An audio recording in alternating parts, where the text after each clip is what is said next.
Hey everyone, my name's Matthew and welcome back to Brick Breakdown. Today we're going to be building and reviewing the new LEGO Speed Champions McLaren W1. This is set number 77257 and was released on January 1st, 2026. The McLaren W1 was released in October 2024 and is the latest hypercar from McLaren following the P1 in 2013 and the F1 in 1992. This set has 287 pieces, is rated for ages 9+, and retails for $35 Canadian, $28 US, or 28 euros. Here, we can see a quick side-by-side of the real car compared to the LEGO car. On the front of the box, we get this lovely photo of the car driving along a mountain road. On the rear of the box, we get a photo of the rear of the car, a real-life photo of the car, as well as a photo highlighting the movable rear wing. Now, let's open up the box. We get the instruction manual, the sticker sheet, the interchangeable rims, the chassis, and 5 numbered bags. Opening up the instruction manual, we see that we can build this set in the LEGO Builder app, and we also get graphics of the LEGO car and the real car. The very first thing that we build in this set is the minifigure, who's holding a wrench and wearing a McLaren drawstring hoodie with some blue pants. We can also change out the hair for a racing helmet.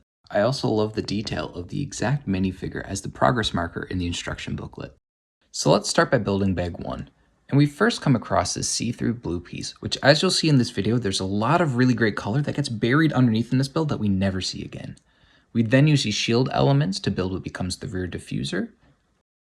Then that diffuser attaches to the chassis. We then come across these red see-through elements, which once again get buried underneath the build and we never see again. After that, we start using some hinged elements for the V8 engine, and as you can see, the hinges really give it that V8 look. Continuing on with the engine theme, we then build the exhaust, which is the first printed element of the set. We attach it along with the supports for the rear wing. We then come across another red see-through element, but on top of that, there's a flower element. As you'll see throughout this build, these flower elements are used very commonly, but they get buried and we never see them again in the build. So once again, another fun little Easter egg while we're building. We then turn our attention towards building the rear taillights, and we use these amazing feather elements to get the signature look that this car has. We build and then attach the rear wing. And the rear wing has some really cool motion features where it can both go in and out, as well as up and down. To end this bag, we put in some more flower elements that get buried once again, and then personally, I was left with a whole bunch of spare pieces, including a second printed exhaust. Now, let's open bag 3. We first get some more flower elements, which then become part of the center armrest of the car. We then get the next printed element of the set, which then becomes the door. And as you can see, it seats right into the flower element that we just put on and gets hidden once again. We then come across the last printed element of this bag, which is the engine cover. We attach the roof scoop, and then we attach it to the car. Opening up bag 4, we then come across a piece which is relatively new and has only been used in a few sets. We also come across some knives which we used as the front wing of the car. Keeping up with the theme of this car, we then use some more colorful elements which once again get buried underneath the build. We then attach the front wing to the car, and we turn our attention to the interior by building the infotainment system. We then build the steering wheel, which once again uses some more colorful elements. To finish off this bag, we use 2 of the 4 stickers in this set to add some more details to the front fenders. Lastly, we open the 5th and final bag of this set. We come across some more flower elements, and then we come across a printed element, which is the front headlight. We attach the other headlight, and then use the last 2 stickers to add some details below the windshield. We turn our attention towards the front hood, where we use this printed McLaren piece and attach it to the car at an angle that looks very incorrect. However, it's a hinged element, which then rolls back perfectly into place. We get our choice of 2 different rim styles, and today I'm going to go for the 5-spoke star design. To finish off this build, we add some more details to the side of the car, and then we attach this windshield which is printed.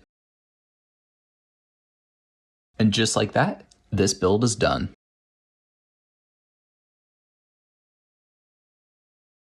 Alright everybody, we've officially finished this build. It was a lot of fun and I can't wait to tell you all about it. So firstly, let's talk about some of the things that I love about this set. We'll start with the body styling. I think they did a great job of putting this set together. There's not a lot of awkward lines or awkward studs showing. They've just done a great job at emulating the real body lines that this car has and making it look super realistic. With that being said, there are a few studs showing that I think they could have covered a little bit better, but regardless, they've done an amazing job designing this car and they've covered up as many studs as they can. The next thing I love about this set is that there's a lot of unique pieces used. So let's dive in. We get elements like the feathers or the quills, the flower elements, the printed engine cover, this tile, the chef's knife, which are all elements that have been put in sets before, but not necessarily elements that we've seen in sets like this. Lastly, I love all the colors that are used in this build, and I don't just mean this exterior orange color, but actually while we're building this car throughout this set, there's a lot of really colorful elements that are actually hidden underneath that we don't really see ever again once it's finished. So next, let's talk about some of my dislikes with this set. So firstly, the engine is pretty hard to see. While we get this lovely engine cover, we can't actually get to the engine pretty easily or without it really feels like breaking almost this back compartment to get to it. On top of that, I think the engine could have used just a little bit more detail.